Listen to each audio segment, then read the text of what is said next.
Hey, welcome back to Tumblewood. I'm Andy. Thought I could show you a little more of a project that's been weighing on my mind.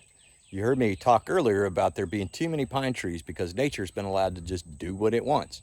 Well, right behind me is an example, a great example of what I'm talking about.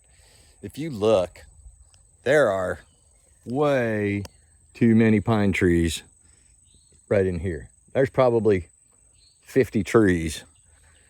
That's not good for the pines, and it's not good for anything that's growing down underneath. And I know that there are little oaks and hickories, maybe even some maples, some black cherries that are growing back up in there. But when that top gets like that with those pine trees, they're stopping any sunlight from getting down to the bottom.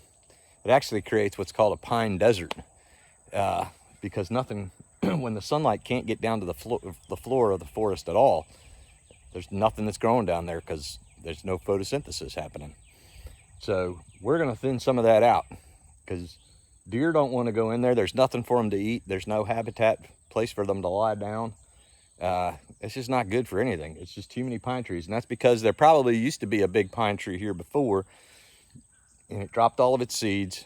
And, once given the chance, those volunteer pines sprung up. So we're going to take a bunch of these trees out and just see what happens. And this area goes back probably 2 acres worth at least, and all the way down the hill down to where I was the other day when I shot the other video.